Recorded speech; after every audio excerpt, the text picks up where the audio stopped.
Assalamualaikum warahmatullahi wabarakatuh. Bapak Ibu guru hebat, di siang hari ini kami calon guru penggerak angkatan 9, saya Neriki dan Sensei Naf akan mensosialisasikan tentang budaya positif. Tapi ini bukan hanya sosialisasi, tapi diseminasi budaya positif di SMA Negeri 1 Guru Lombok Kalawan. Sebelum kita mulai, kita akan buka dulu dengan doa, dan doa buka ini mohon kesediaan dari Mem Refsyir.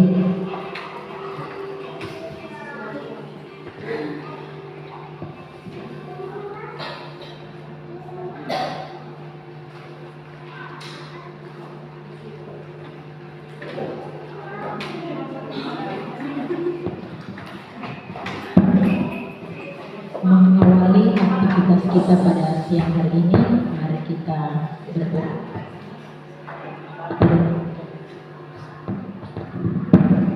Allah Bapa yang Maha Baik, kami bersyukur kepadamu karena di hari ini Engkau memberikan kekuatan rahmat dan berkat kepada kami, sehingga dalam tugas pembelajaran kami sampai pada siang hari ini boleh berjalan sesuai dengan rencana.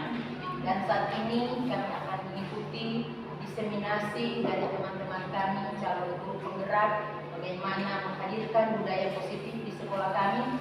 Kiranya Engkau memberkati para teman-teman kami ini yang menjadi narasumber pada siang hari ini, dan kami semua yang akan mendengarkan. Semoga lewat diseminasi ini kami akan semakin membangun budaya positif di sekolah kami, dan akhirnya anak-anak didik yang akan kami hadapi nanti mereka pun akan memiliki budaya positif, sehingga sekolah ini dari hari ke hari akan sungguh-sungguh menjadi sekolah yang baik, yang boleh menjadi contoh dan teladan bagi sekolah-sekolah yang lain. Berkatilah kami semua pada hari ini, kiranya aktivitas kegiatan kami boleh berjalan sesuai dengan kehendak. Inilah doa kami yang kami panjatkan kepada dengan kelahiran Kristus Tuhan kami. Amin.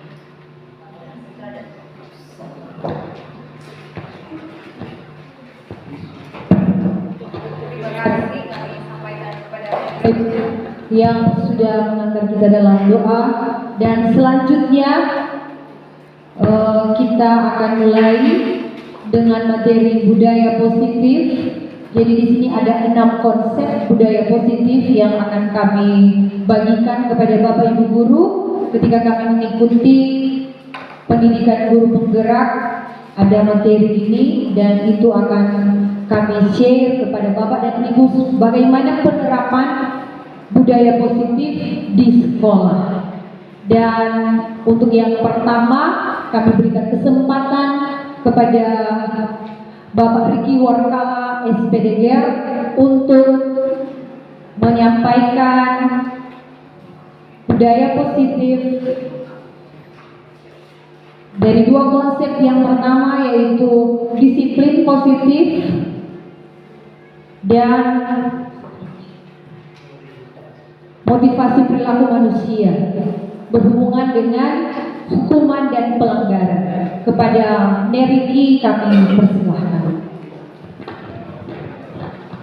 Baik Bapak Ibu, terima kasih atas kesempatan yang diberikan. Sekedar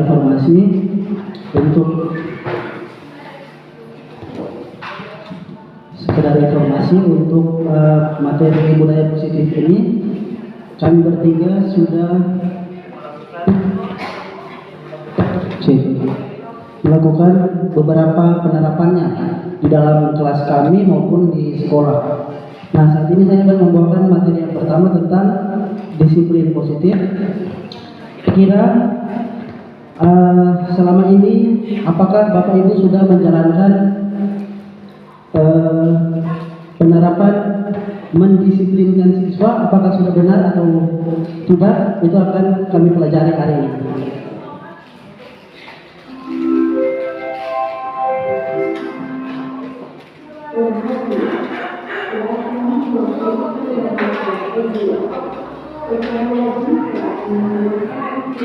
Ya,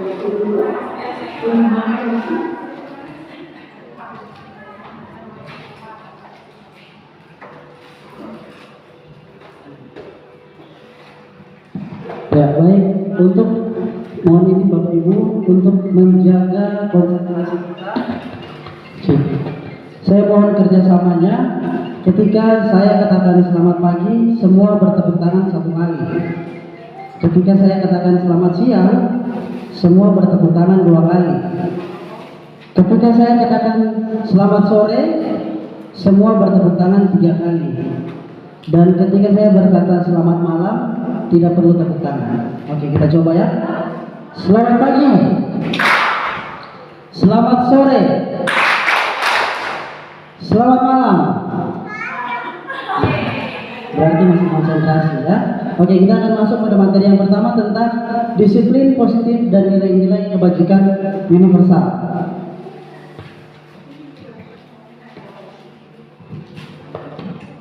Oke, yang pertama perubahan paradigma. Ini saya akan kasih sebuah ilustrasi. Ada A dan B. Misalnya Anda dan teman di samping Anda. Sobeklah secari kertas kecil.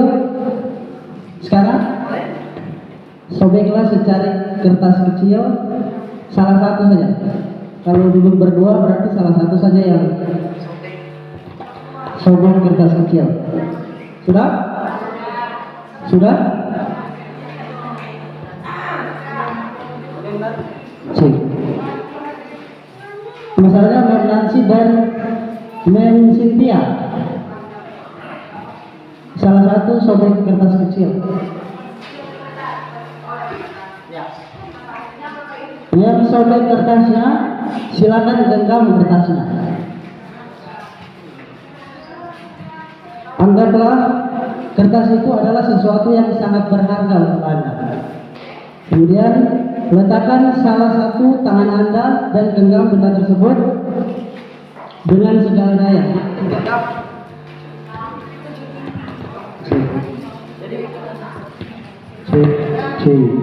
Jadi genggam sebut. Kemudian di samping mencoba dengan sekuat tenaga dengan berbicara untuk meminta benda tersebut dari Anda. Cepat, tepuknya di samping.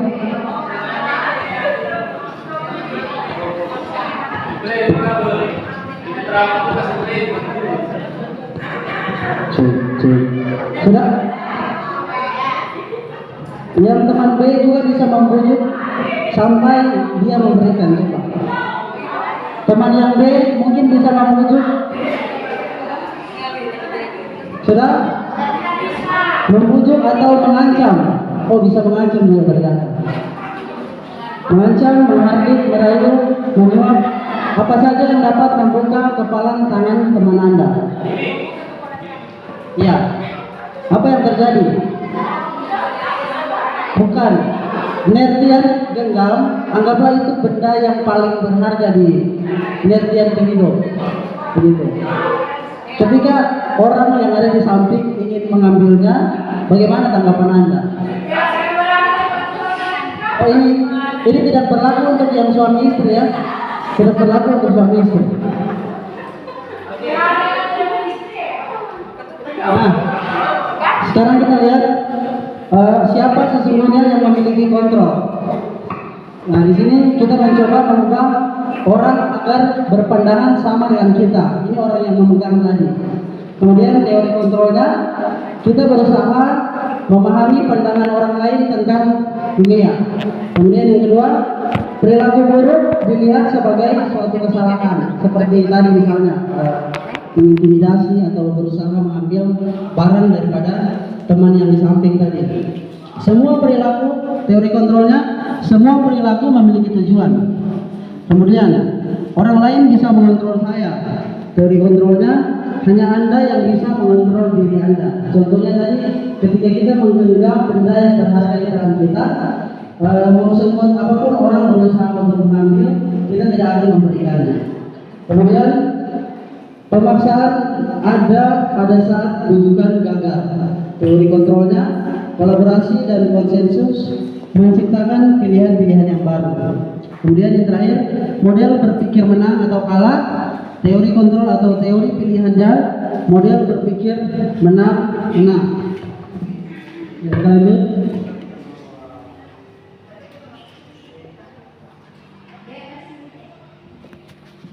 Nah, apa yang Bapak Ibu ketahui tentang disiplin? Mungkin ada yang bisa menjawab. Mungkin apa yang Anda ketahui tentang disiplin? Disiplin adalah upaya sekuat tenaga untuk menjelaskan tindakan dan aturan. Baik sekali. Ada yang lain? Cek. Ada yang lain yang bisa memberikan pengertian atau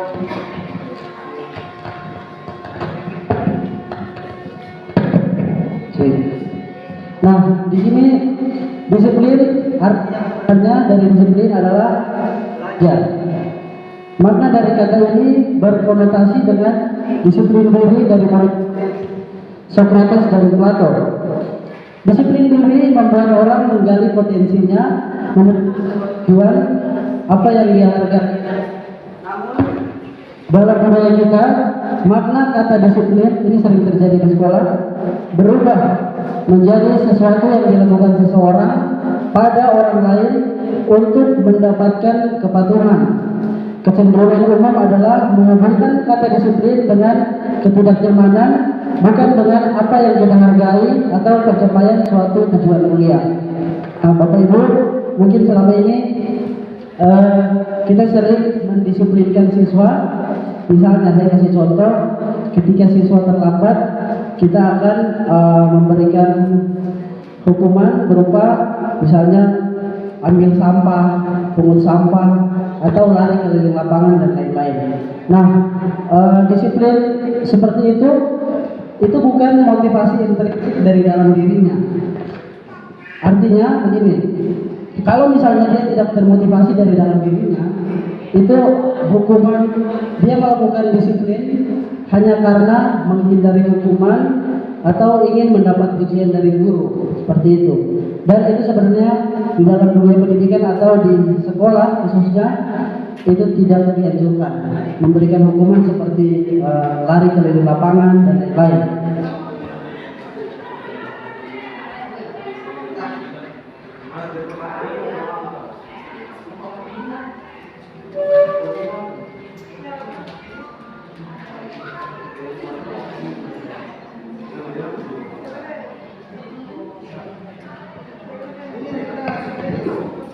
Oke, kemudian kita masuk dalam nilai-nilai kebajikan yang universal. Nilai-nilai kebajikan adalah sifat-sifat positif manusia yang merupakan tujuan mulia yang ingin dicapai setiap individu. Nilai-nilai tersebut bersifat universal dan lintas bahasa, suku bangsa, agama maupun latar belakang.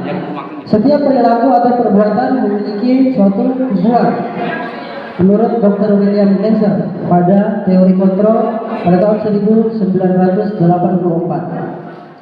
Dengan mengaitkan nilai-nilai kebajikan yang diyakini seseorang, maka motivasi intrinsiknya akan terbangun, sehingga menggerakkan motivasi dari dalam diri untuk mencapai tujuan mulia yang diinginkan.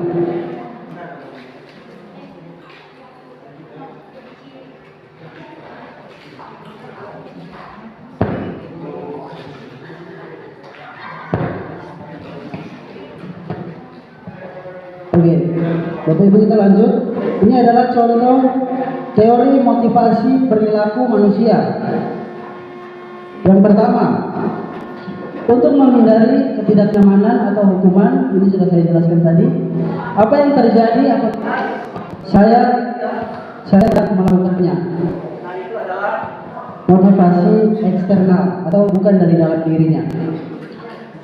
Kemudian yang kedua, untuk mendapatkan imbalan dari orang lain atau institusi, apa yang akan saya dapatkan apabila saya melakukannya. Jadi mungkin selama ini kita masih menerapkan sistem yang seperti ini. Jadi motivasi eksternal.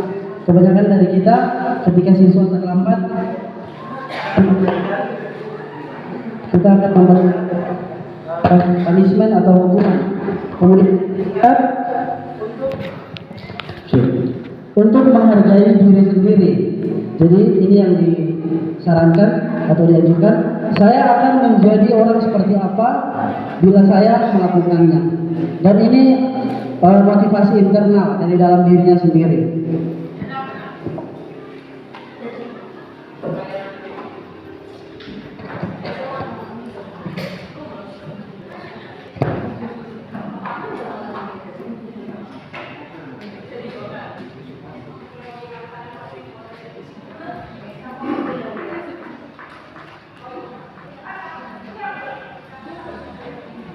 Kemudian saya mau tanya, cek, apakah selama ini, cek sound cek, oke. Kemudian saya mau tanya lagi, apakah selama ini Bapak Ibu ketika anak selesai mengerjakan tugas, apakah ada Bapak Ibu yang memberikan penghargaan? Ada? Ada? Siapa yang ada? Yang hebat mungkin? Penghargaan berupa tepuk tangan, pujian, ya. Mungkin selama ini kita masih menerapkan itu ya, tapi ternyata di hukum ada juga penghargaan yang ternyata itu hukuman. Jadi kita memberikan penghargaan, tetapi akhirnya membuat siswa ingin mengerjakan tugas atau mengerjakan sesuatu dengan tepat waktu hanya untuk mendapatkan penghargaan, bukan untuk menghargai nilai-nilai yang ada pada dirinya. Seperti itu. Jadi contohnya bahwa penghargaan berlaku sama dengan hukuman, dalam arti meminta atau membujuk seseorang melakukan sesuatu untuk memenuhi suatu tujuan tertentu dari orang yang meminta atau membujuk. Dorongannya eksternal dan akan ada faktor ketergantungan. Beberapa dampak dari pemberian penghargaan ini menurut Alfie Kohn pada tahun 1993.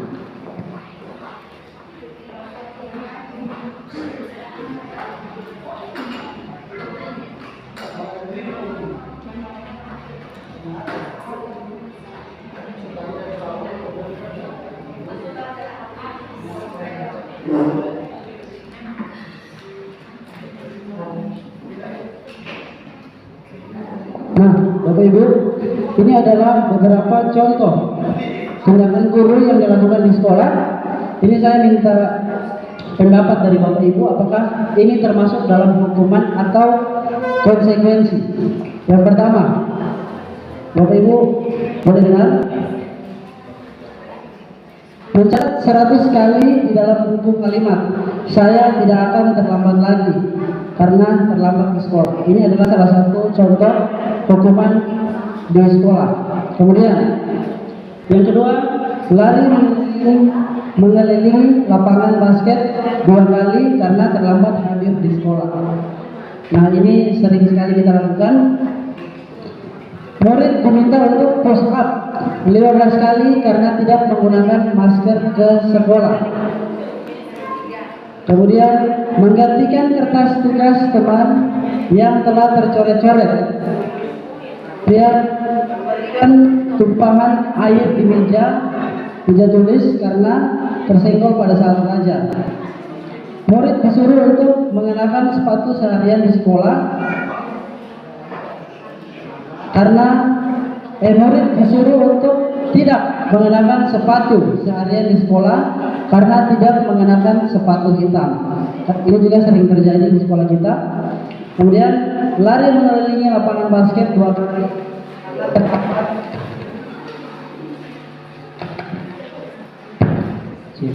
karena terlambat 10 menit untuk pelajaran PJK. Nah, kira-kira Bapak Ibu,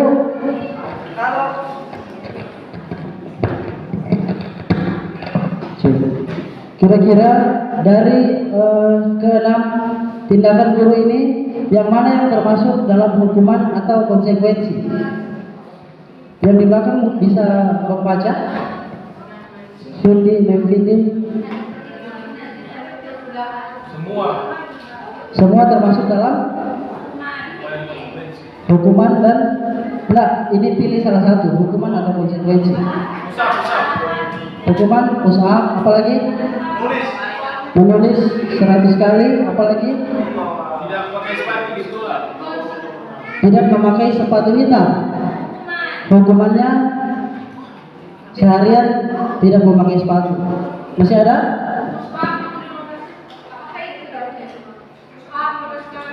Push up 15 kali. Oke, mari kita lihat. Nah, ternyata yang 3 tindakan guru yang di atas itu adalah hukuman. Kemudian yang menggantikan kertas tugas teman yang telah dicoret-coret, misalnya kita dari memjo, kita sengaja coret-coret memjo buku. Kemudian konsekuensinya kita gantikan dengan buku yang baru atau kertas yang baru. Itu konsekuensi. Kemudian membersihkan tumpahan air di meja tulis karena tersenggol pada saat belajar. Misalnya tidak sengaja kita menyenggol meja teman, kemudian airnya tumpah atau jatuh. Nah, membersihkan. Konsekuensinya kita membersihkan. Kemudian yang berikut ini termasuk hukuman. Murid disuruh untuk mengenakan sepatu dari pengertian saya bilang. Kemudian yang terakhir, lari mengelilingi lapangan basket 2 kali. Itu juga merupakan hukuman.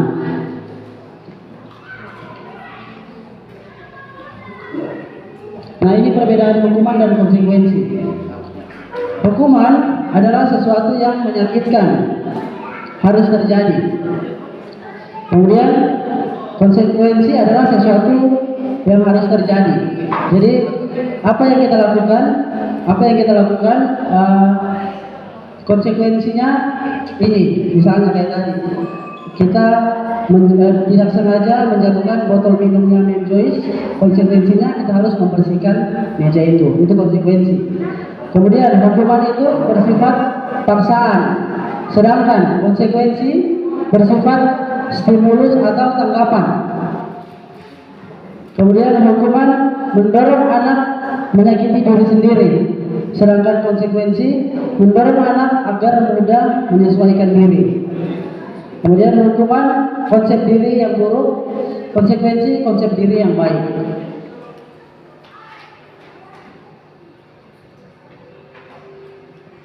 Nah, kemudian ini untuk yang terakhir dari saya ya. Apa itu restitusi? Restitusi adalah proses menciptakan kondisi bagi murid untuk memperbaiki kesalahan mereka sehingga mereka bisa kembali pada kelompok mereka dengan karakter yang lebih kuat. Restitusi juga merupakan proses kolaboratif yang mengajarkan murid untuk mencari solusi untuk masalah mereka dan membantu murid berpikir tentang orang seperti apa yang mereka ingin menjadi. Itu tujuan mulia. Dan bagaimana mereka harus memperlakukan orang lain.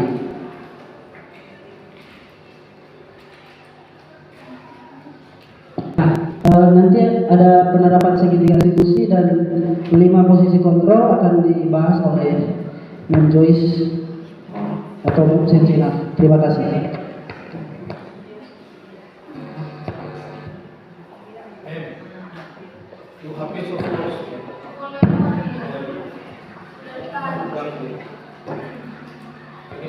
Terima kasih disampaikan kepada Ner Riki yang sudah menyampaikan 2 konsep inti dari budaya positif. Dan sekarang giliran dari Ibu Naflia, ada 2 lagi mengenai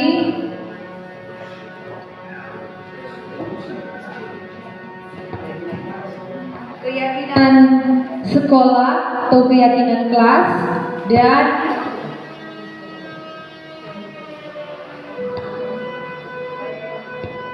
kebutuhan dasar manusia dan dunia berkualitas. Silakan.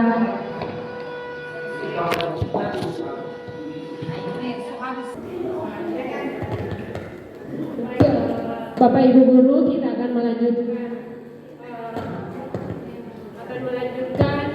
kegiatan kita pada ini berupa diseminasi budaya positif di sekolah.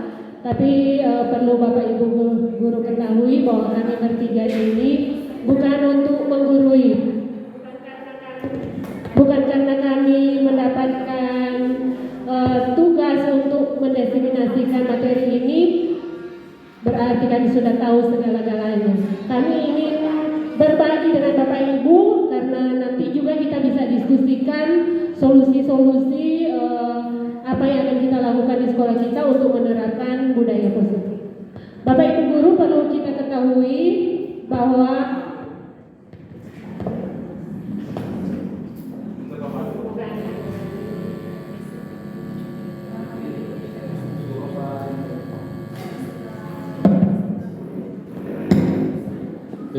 Tes.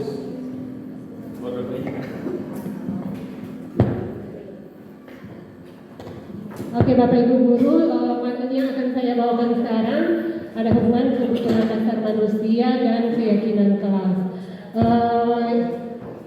Mengapa kami mendapatkan tugas untuk mendiseminasikan budaya positif di sekolah?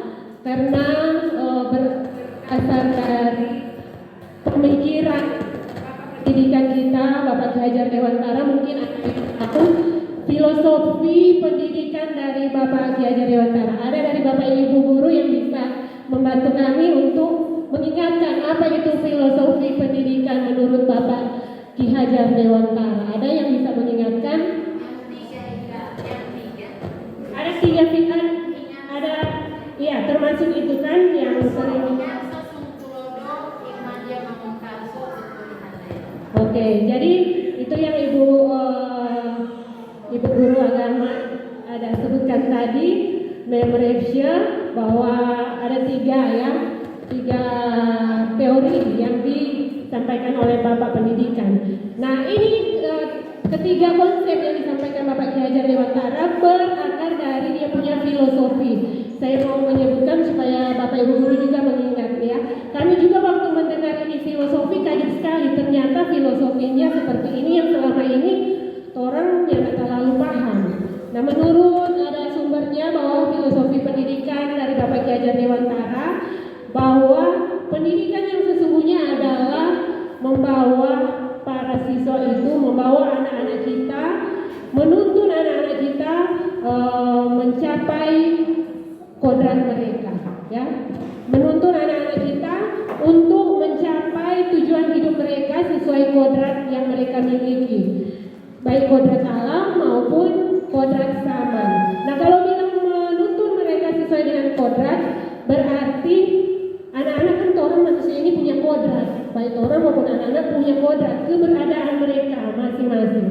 Apakah boleh? Tadi Meriki sudah panjang lebar menjelaskan paradigma baru sampai teori hukuman dan konsekuensi. Tapi kalau lihat teori yang dibagikan Meriki, kadang-kadang guru-guru masih terpaksa memberikan hukuman, memberikan konsekuensi. Padahal kalau melihat paradigma pendidikan, anak-anak punya kodrat yang orang sebagai guru-guru tidak boleh memaksa anak-anak berbuat yang tidak sesuai kodrat mereka, tidak sesuai dengan kodrat yang dimiliki anak-anak. Jadi misalnya anak-anak punya perilaku seperti ini, orang memaksa anak-anak berperilaku sesuai orang punya keinginan. Nah apa yang harus orang lakukan? Bukan memaksa, tapi orang arahkan, orang tuntun itu anak-anak supaya mereka kembali ke kodrat yang mereka miliki. Nah saat ini karena berbicara tentang kodrat manusia, saya ingin kita juga refleksi. Di sini semua ada sarjana, ada magister. Mari kita refleksi. Pasti semua masih ingat itu kebutuhan dasar manusia, toh? Kebutuhan dasar manusia. Ada yang bisa menyebutkan itu kebutuhan dasar manusia? Ada kebutuhan rasa aman, kebutuhan sandang pangan papan, atau kebutuhan primer, ya, kebutuhan manusia. Ada lagi yang tahu kebutuhan yang lain? Ya betul, kebutuhan dicintai, dihargai. Ada lagi? Mungkin kebutuhan kasih sayang. Nah, masih tahu siapa yang teori siapa ya? Teori Abraham Maslow. Kebetulan juga penelitian saya ada hubungan dengan teori kebutuhan manusia. Nah, ini kebutuhan manusia Oh, itu yang sudah ada di slide. Yang pertama itu kebutuhan bertahan hidup. Kebutuhan bertahan hidup, mungkin saya tidak usah terlalu panjang memaparkan karena kita semua sudah mengetahui inti dari teori kebutuhan manusia.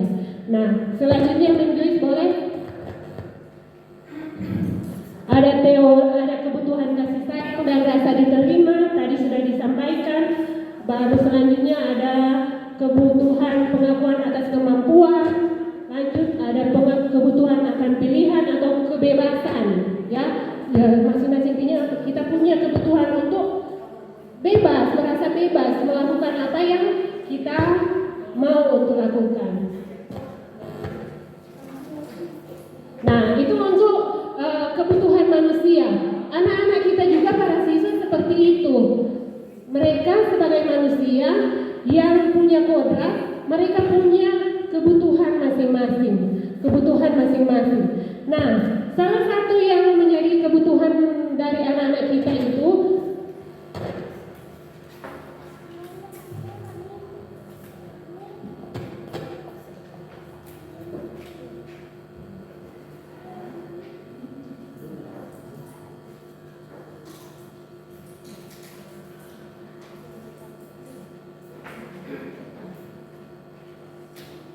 Oke, jadi salah satu yang menjadi kebutuhan para siswa, kebutuhan anak itu kebutuhan untuk merasa dihargai, kebutuhan kesenangan mereka dan mereka merasa dihargai. Berakar dari kebutuhan manusia ini, kebutuhan para siswa, itulah yang menjadi tugas guru kami mengajak kita semua untuk memikirkan bagaimana ketika kita menindaki anak, bahwa kita menindaki anak itu bukan karena kebutuhan guru, tapi kebutuhan dari siswa sendiri. Ya, jadi kalau ada teori hukuman, ada hukuman yang disampaikan oleh Mary tadi mungkin yang selama ini masih kita lakukan karena kebutuhan kita, kebutuhan guru merasa kalau siswa melakukan pelanggaran, orang punya guru ini, orang ini guru, orang kebutuhan kalau siswa ada melanggar, kita harus memberikan hukuman pada siswa, atau kalau siswa melanggar harus memberikan konsekuensi. Tapi ada teori yang kami juga sendiri baru mempelajari bahwa ada yang namanya restitusi yang sudah disampaikan tadi, di mana kita memperlakukan siswa, apalagi ketika mereka melakukan satu pelanggaran, kita menindaki atau melakukan proses restitusi kepada para siswa, karena anak-anak punya kebutuhan itu, yang melalui proses restitusi ini kita bisa mengakomodir itu kebutuhan anak. Jadi nanti sebentar akan dijelaskan oleh Mem Joyce apa itu restitusi, nanti akan disampaikan oleh Mem Joyce. Nah, sekarang kita masuk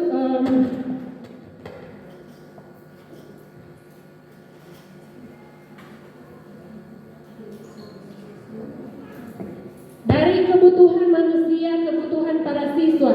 Sekarang di kelas, supaya ini kebutuhan ini terakomodir, salah satu yang ditawarkan, ya, kita membuat keyakinan kelas. Supaya kita tahu kebutuhan siswa itu di kelas apa yang harus kita penuhi. Nah, mungkin pernah dengar itu waktu kurikulum Merdeka lagi tren itu yang orang sempat buat itu tempel-tempel ini itu apa? Kesepakatan kelas.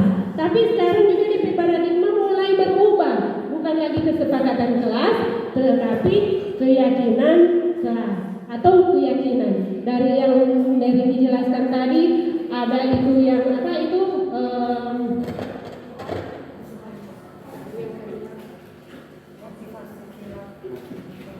dari yang Mary dijelaskan sampai ada keyakinan itu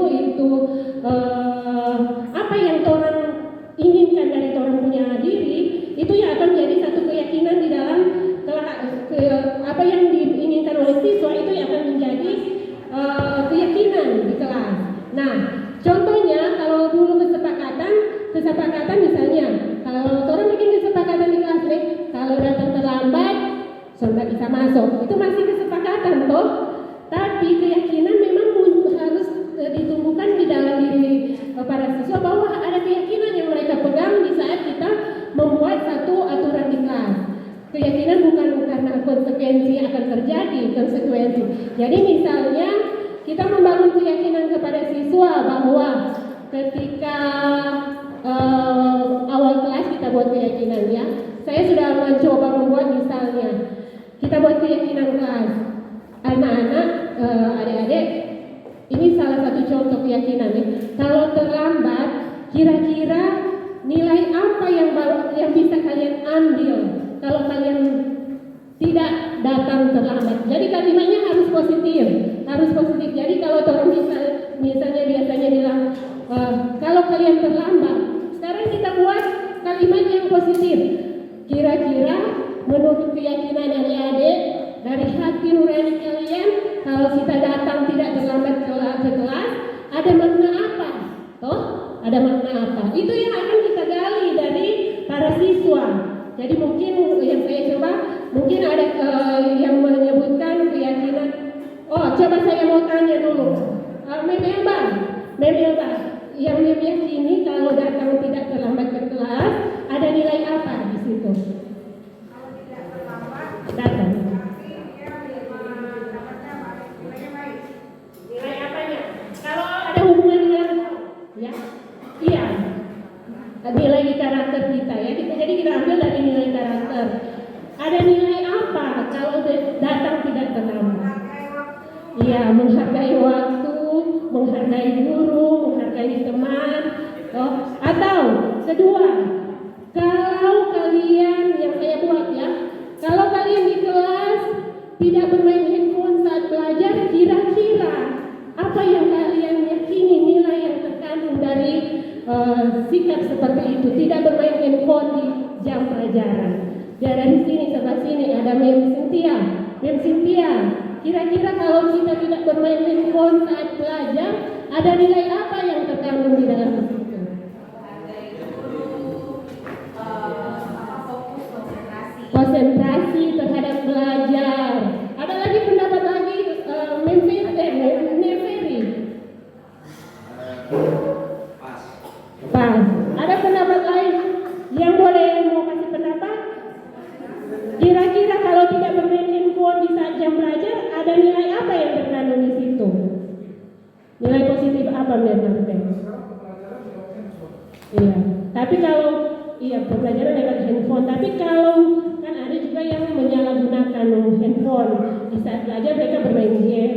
Yang saya pertanyakan, jika kita tidak bermain handphone saat belajar, ada nilai positif apa kira-kira?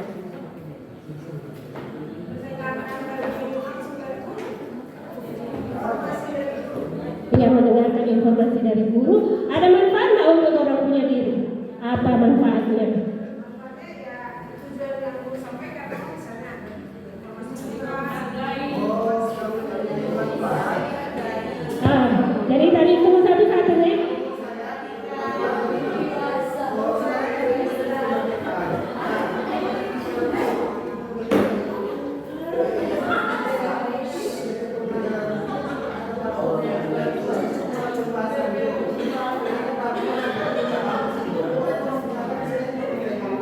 Oke, jadi ada pendapat dari sini. Jadi handphone juga bisa digunakan, tapi ketika memang ada hubungan dengan handphone. Tapi kalau bermain berarti nilai positifnya, kalau tidak bermain handphone berarti positif apa? Nilai apa? Berarti tadi tuh ada bilang konsentrasi. Ada nilai menghargai. Nah, Bapak Ibu guru itu cuma contoh-contoh sederhana, tapi itulah yang menjadi orang punya pekerjaan rumah untuk para guru, bahwa di kelas itu kita tidak perlu buat satu kesepakatan dengan siswa bahwa kalau mau main handphone, sensi mana mau main handphone, mau datang terlambat ini suruh masuk di kelas. Bukan seperti itu ya Bapak Ibu guru. Kita bangun keyakinan pada siswa bahwa ketika mereka berbuat satu hal yang positif, ada manfaat untuk mereka. Ada manfaat bahwa mereka menghargai diri mereka sendiri. Jadi bukan kebutuhan orang lain, tapi orang pancing anak itu supaya apa yang mereka lakukan akan menjadi berguna bagi diri mereka sendiri. Karena kalau seperti itu orang rasa bahwa ini untuk orang. Kalau orang paksa orang lain, ini untuk sensei. Sensei paksa-paksa terus, sensei mau terus juga mau bikin begitu. Nah, jadi memang Bapak Ibu guru, saya juga termasuk guru yang keras sebenarnya. Awalnya memang, mau anak nggak bikin PR saja saya bisa keras seperti itu. Apa mau dari siswa? Oh, kalau harus belajar dulu kebutuhan dari siswa itu, jangan orang guru kebutuhan yang orang penuhi. Orang belajar memenuhi kebutuhan karena Pelajaran yang pendidikan yang berpihak pada guru. Kalau di zaman dulu pasti ada, tapi kalau sekarang di kurikulum Merdeka segala sesuatu itu berpihak pada murid. Jadi artinya kita sebagai guru harus membelajarkan sesuai dengan kebutuhan murid, bukan karena tekanan dari guru. Nah, di sini kita mau berbagi mengenai posisi kontrol guru.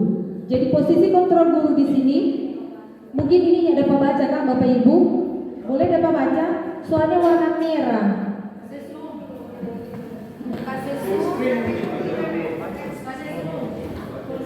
Tulisan yang putih.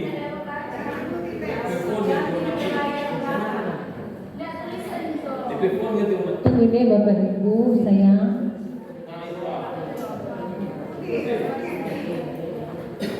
Jadi Belum tulisan mau kontrol lagi. ini boleh bagi agak. Kontrol lagi. Bikin DP tulisan warna putih. Jadi Bapak Ibu, kadang-kala kita di kelas, saya juga, bukan cuma Bapak Ibu, saya termasuk. Kadang-kala kita ambil posisi kontrol guru sebagai penghukum. Benar atau salah? Pernah Bapak Ibu menghukum guru di kelas? Pernah. Jadi kita kadang-kala ambil posisi kontrol sebagai penghukum. Dan itu pernah terjadi kepada saya. Bukan hanya Bapak Ibu guru, tapi menjadi pengalaman kita bersama. Bahwa ketika kita mengajar di kelas, kita terkadang menjadi penghukum bagi anak-anak kita. Lewat cara apa tolong hukum anak-anak? Bapak Ibu lebih tahu dari saya. Jadi misalnya anak terlambat masuk di kelas, karena saya mengajar di kelas, saya yang pegang kendali di kelas, saya merasa saya guru, Anda siswa. Jadi Anda harus ikut maunya saya. Anda sebagai siswa harus ikut kehendak saya sebagai guru. Padahal itu salah Bapak Ibu. Salah. Dan itu saya ketahui lewat pendidikan guru penggerak ini. Jadi saya mau berbagi. Posisi kontrol guru sebagai penghukum itu tidak baik untuk anak. Jadi kadang-kadang saya sepertinya, kenapa kamu datang terlambat di kelas? Saya sudah 30 menit mengajar. Jadi si anak beralasan, Mem, kita kok Mem ada KWC, kita kok Mem sakit petu, kita kok Mem suka ke belakang. Jadi Mem kita sudah terlambat, kita sudah di WC 30 menit Mem. Kadang-kadang tanpa kita menanyakan alasan anak, kita langsung, Ngana tinggal dulu di muka pintu, jangan dulu belajar Ngana. Atau kan Ngana ambil buku, kemudian mencatat di depan kelas. Bapak Ibu pernah begitu? Banyak yang pura-pura. Kita begitu. Toh, ternyata Bapak Ibu, posisi kontrol guru seperti ini tidak boleh. Sebagai penghukum, itu tidak dianjurkan oleh saya. Dan kita memang tidak boleh melakukan itu. Jadi mari kita refleksi diri, kita tinggalkan cara-cara pembelajaran yang demikian. Mengambil posisi kontrol sebagai penghukum. Kemudian yang kedua, ada posisi kontrol guru pembuat merasa bersalah. Jadi ini pembuat merasa bersalah ini kebanyakan ibu-ibu guru, enci-enci. Termasuk kita lagi dulu. Kalau sekarang misalnya kita sayang untuk anak-anak. Iya, kita sayang, tapi itu Icat, kita sayang sekali pada dia. Nah, jadi kadang-kadang begini, pembuat merasa bersalah Bapak Ibu. Contoh, ini ibu, dia nyadar mau marah dengan anak, tetapi dari DP kalimat secara verbal dia bilang begini, nggak ada turok, tegas sekali, nenek ini calon pergawati tingkat kecamatan.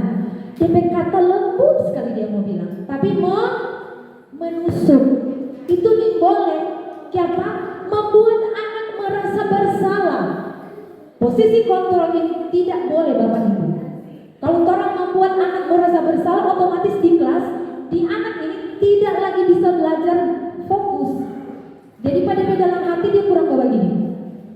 Aduh, besok lagi kita semua bilang Pak Mama mau beli rok, semua ganti kita berong, kita sudah mau. Mari ini ibu guru kita pakai rok bagus tuh sekarang. Jadi anak merasa tertekan di dalam kelas. Kalau anak sudah merasa tertekan karena guru membuat dia menjadi bersalah dalam hal ini, otomatis dia sudah konsentrasi belajar.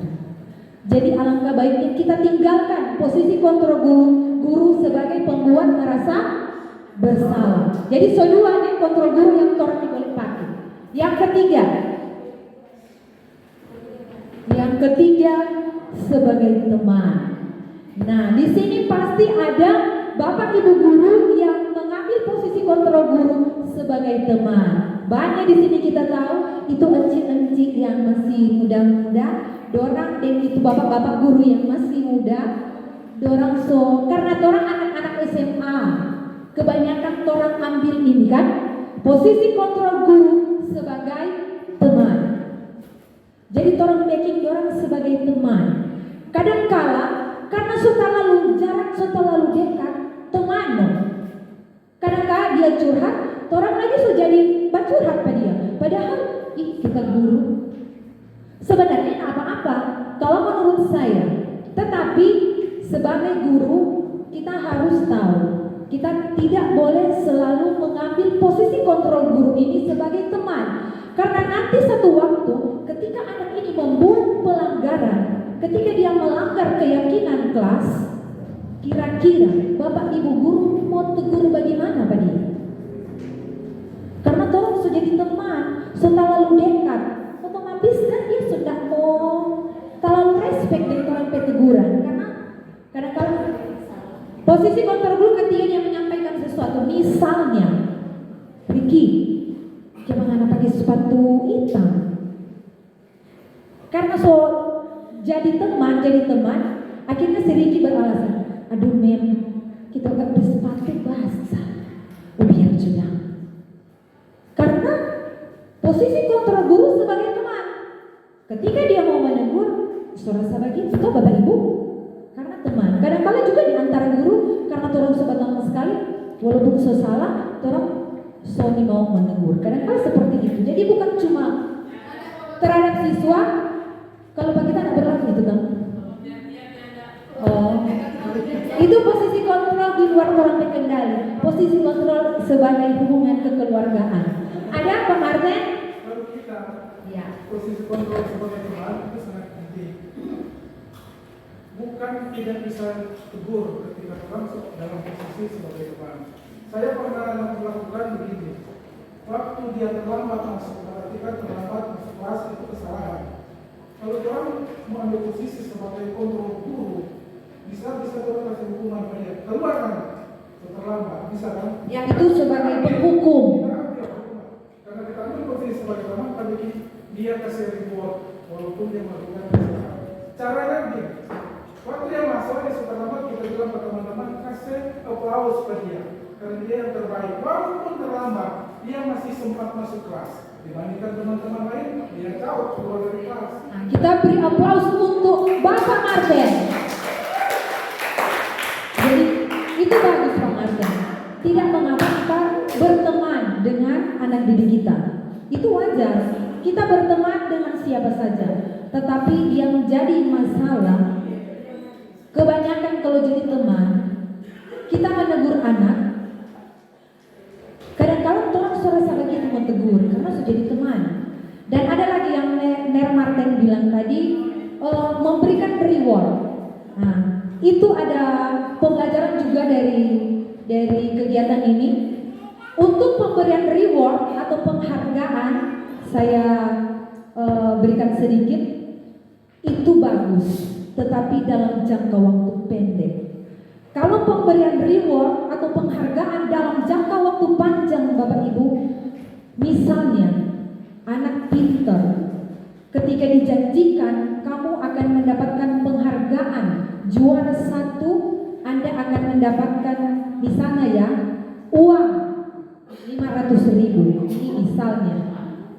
Nah, ketika dia belajar, jadi dia memotivasi karena dia ingin dapat uang 500.000. Dia memotivasi itu motivasi eksternal, bukan dari DP dalam diri, bukan dari internal dirinya sendiri. Jadi penghargaan untuk jangka waktu pendek boleh. Jadi misalnya ketika ujian, orang kasih penghargaan anak-anak yang nilainya bagus, tetapi dalam jangka waktu pendek, artinya tidak berkelanjutan. Karena kalau dalam jangka waktu panjang itu bisa jadi hukuman bagi anak ini. Mengapa saya sebut hukuman? Karena otomatis dia menghukum dari diri sendiri.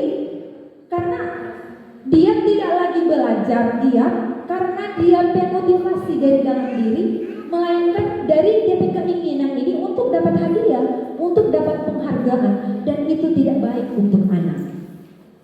Boleh 1-2 kali dalam jangka waktu pendek, tapi kalau seterusnya itu tidak baik untuk anak, karena itu menjadi hukuman bagi dia. Berikut Nerki. Posisi kontrol sebagai pemantau. Di sini pemantau bukan pemantau pemilu, ini pemantau di kelas. Jadi memantau berarti mengawasi. Jadi pada saat kita mengawasi, kita bertanggung jawab atas perilaku orang-orang yang kita awasi. Contoh, jadi ini contoh berdasarkan pada peraturan-peraturan dan konsekuensi dengan menggunakan sanksi atau konsekuensi sama dengan yang tadi sudah jelaskan. Jadi kita dapat memisahkan hubungan pribadi kita dengan murid sebagai seseorang yang menjalankan posisi pemantau. Jadi di sini ada contoh pertanyaan yang dapat diajukan oleh seorang pemantau. Nada suara datar, bahasa tubuh formal. Guru, adik, tahukah kamu jam berapa kita mulai? Tahu Pak, kamu terlambat 15 menit. Apakah kamu sudah mengerti konsekuensi yang harus dilakukan bila terlambat? Paham, saya harus tinggal di kelas pada jam istirahat dan mengerjakan tugas. Kemudian guru nanti pada saat jam istirahat kamu harus tinggal di kelas untuk menyelesaikan tugas yang tertinggal. Jadi dia jadi pemantau, dan jadi pemantau di kelas tidak enak Bapak Ibu. Kalau jadi pemantau pemilu enak dapat bayar. Toh, Pak Yakob? Jadi jangan kita boleh jadi pemantau, tetapi jangan biarkan ini anak ini orang kasih biar dia di dalam kelas. Jadi orang berikan ini termasuk sanksi, konsekuensi atau hukuman. Ya? Konsekuensi. Jadi mengerti konsekuensi. Jadi DP konsekuensi ngana tinggal di kelas ngana banking ini, tapi itu sebenarnya bukan konsekuensi. Itu mengarah kepada hukuman. Dan ketika itu terjadi, guru hanya jadi pemantau.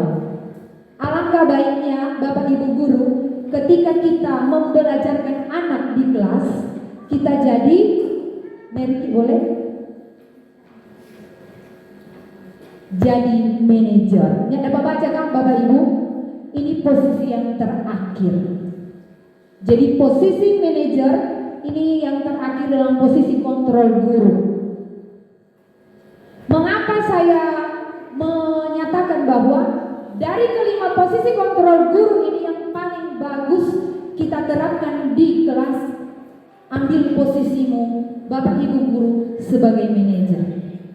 Jadi manajer, tahu tuh kalau manajer perusahaan. Nah, kita di kelas sebagai manajer untuk anak-anak didik kita. Posisi di mana guru berbuat sesuatu bersama dengan murid, mempersilahkan murid mempertanggungjawabkan perilakunya, mendukung murid agar dapat menemukan solusi atas permasalahan yang dia hadapi. Jadi misalnya ketika dia pakai sepatu hitam, kalau dulu saya pernah hukum anak-anak, Kak ngertian orang dua, pikir, jangan pakai sepatu, nanti kembalikan tuh sepatu di jam pulang, dan itu ini bukan cuma kita, hampir semua orang tuh pernah berpikir dan ternyata itu salah. Nah, bagaimana orang mencari ini permasalahan? Jadi siswa ini orang tanyakan, ketika kamu pakai sepatu hitam, pakai sepatu di luar warna hitam, tidak sesuai aturan kan kalau warna putih. Jadi keyakinan sekolah mengharuskan siswa pakai sepatu hitam ketika datang ke sekolah. Ketika dia datang pakai sepatu putih, mari orang jadi manajer untuk anak ini. Orang bikin dia bertanggung jawab. Bertanggung jawab caranya bagaimana? Orang tanyakan alasan. Jadi ini semua di segitiga restitusi. Kang Mergi semua di segitiga restitusi. Sabar. Sampai bawah. Terus. Nah ini dia. Segitiga restitusi. Yang pertama, menstabilkan identitas.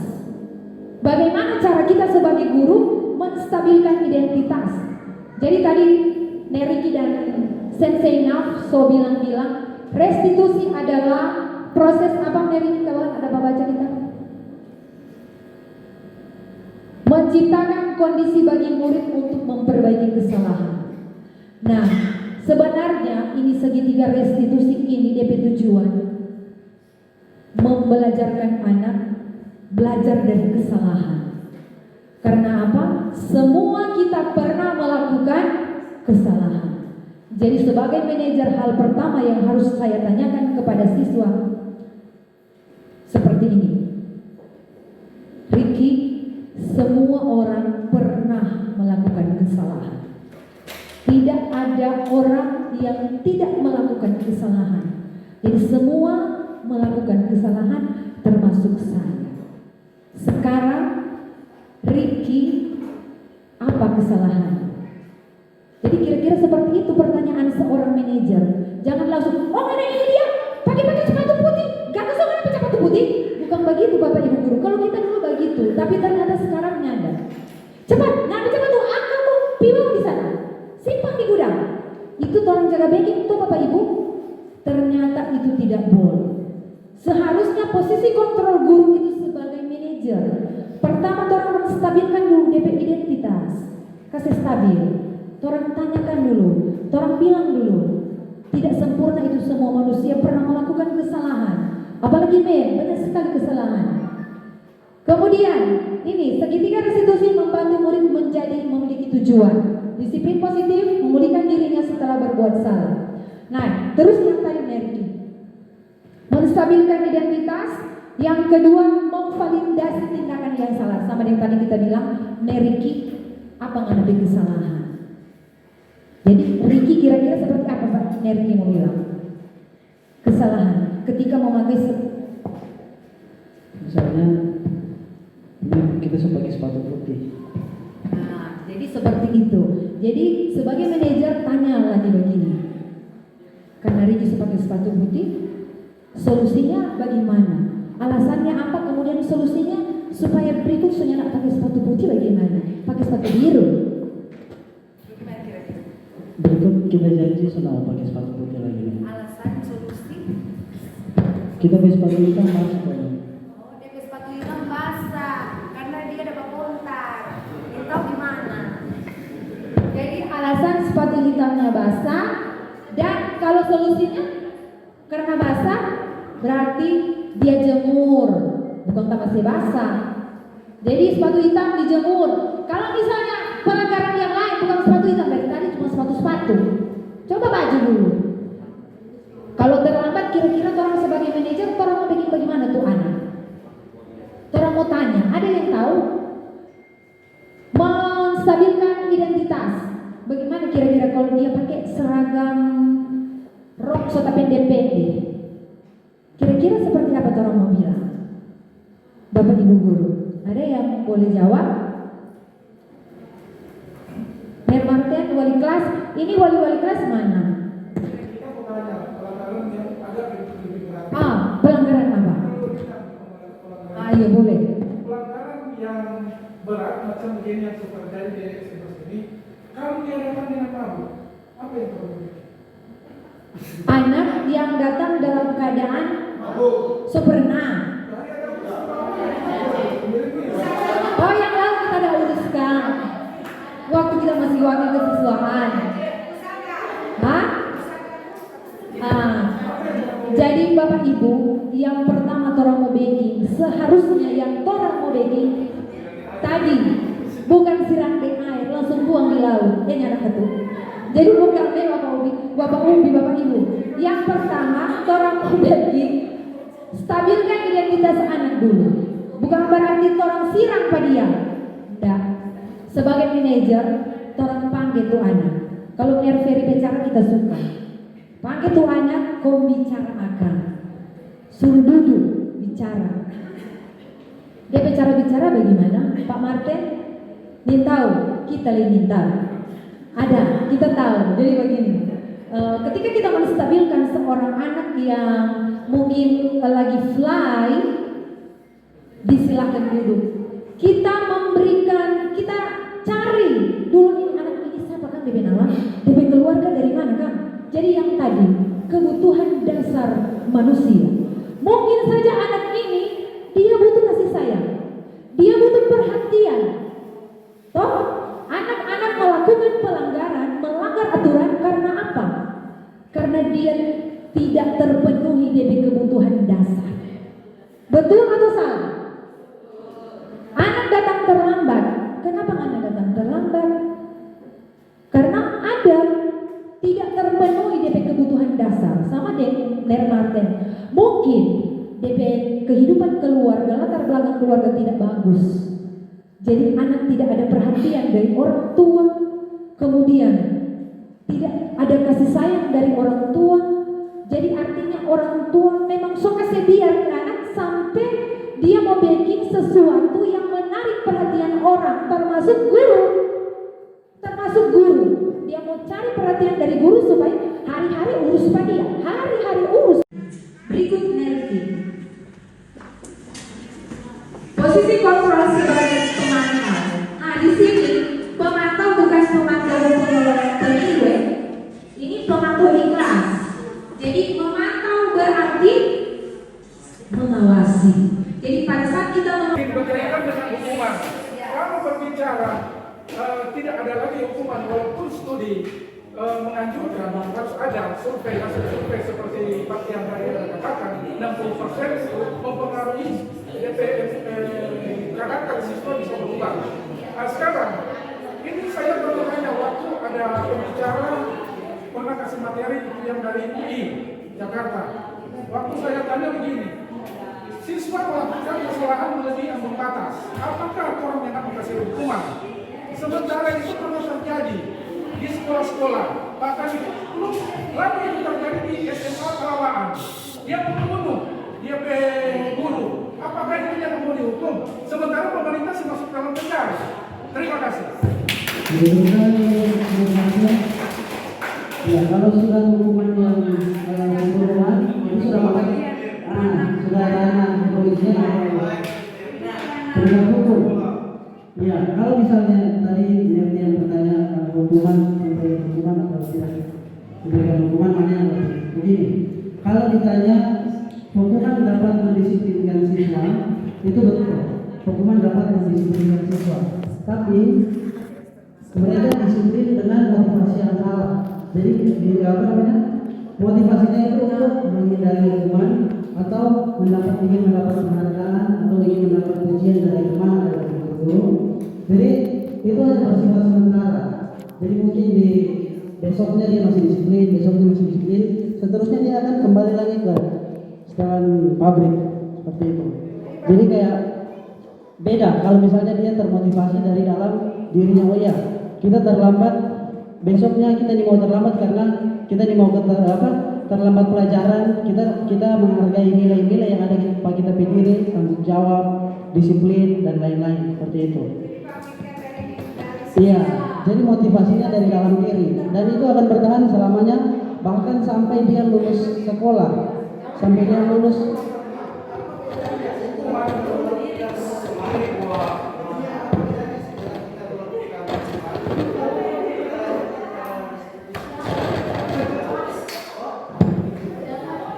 Ya, kalau hukuman itu cenderung tadi ada yang saya sudah bahas di pertama tadi, dia cenderung membuat siswa tidak nyaman atau tersiksa.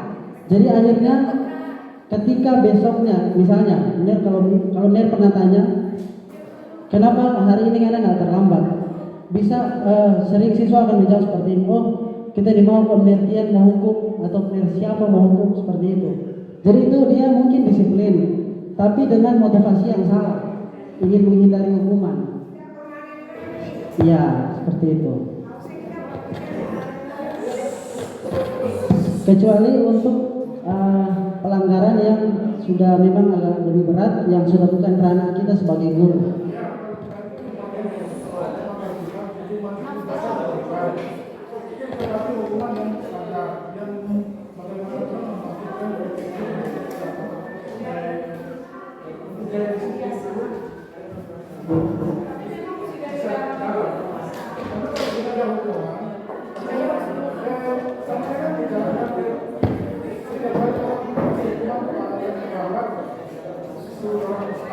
pertanyaan diperjelas.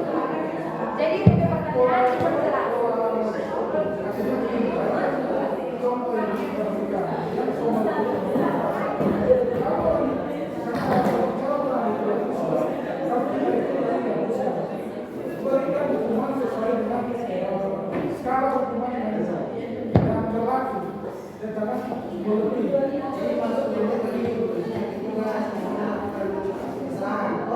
Ambang batas.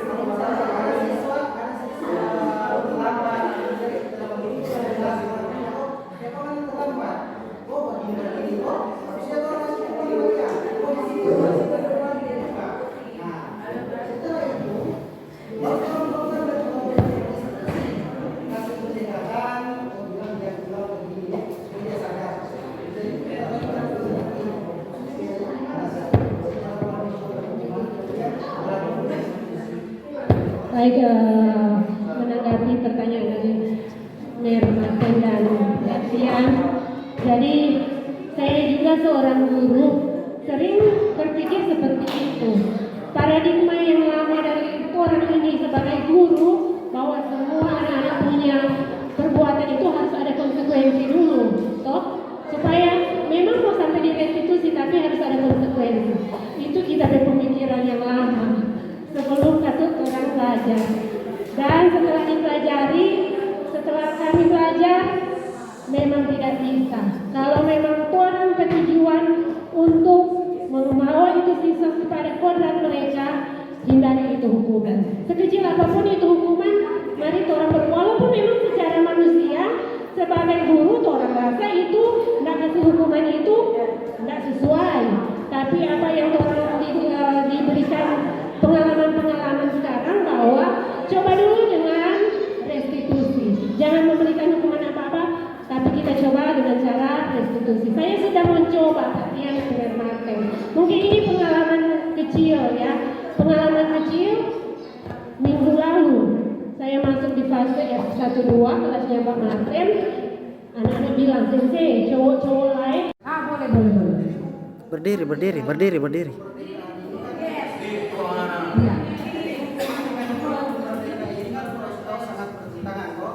Dalam kurikulum Merdeka, sistem AMOM.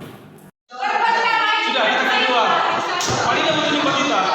Yang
cuma seangkatan doang kita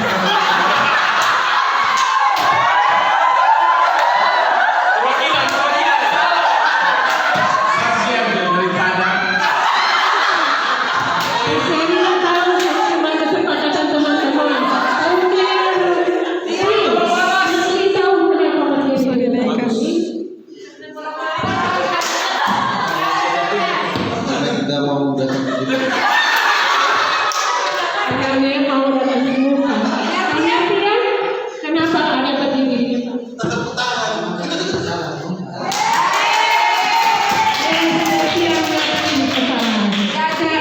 hidup nih. Karena ada yang mengakui kesalahan, ada kira-kira ke depan supaya tidak seperti ini harus apa? Ini perwakilan 3 generasi. Sebenarnya ini mau apa nih? Perwakilan 3 generasi. 3 generasi. Ya, kan sebenarnya salah. Karena bilang tapi itu semua.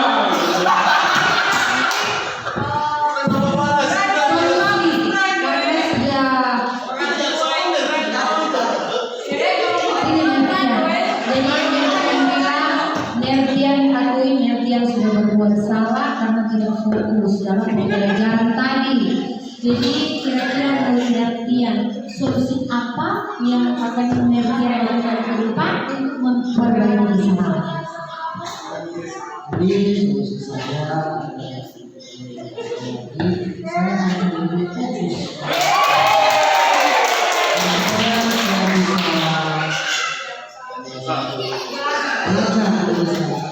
Kalau saya tidak merasa saya itu karena dari kesalahan saya akan Terima kasih sekarang Nerdian.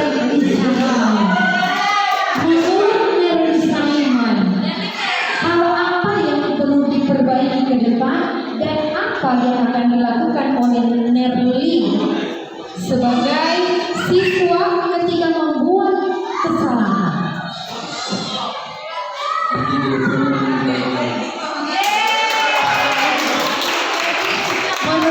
Nerli, ke depannya beliau akan lebih baik lagi dalam melaksanakan tugas pembelajaran sebagai guru dan sebagai wali kelas dalam melakukan tindakan segitiga restitusi. Terima kasih Bapak Ibu Guru untuk waktu dan kesempatan di siang sampai sore hari ini. Kami berikan aplaus untuk Bapak dan Ibu Guru hebat SMA Negeri 1 Guru Lombok Tarawa. Tepuk tangan dulu. Kami menemui kepala sekolah. Mari kita semua berdiri dan kita akan putar musik.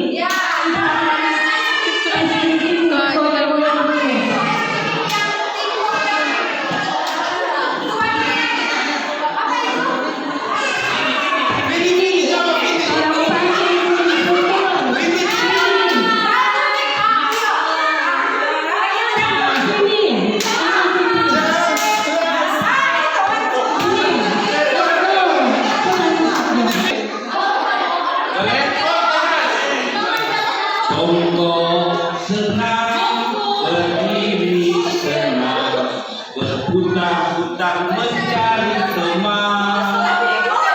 Jongkok senang, berdiri senang, berputar-putar mencari teman. 5.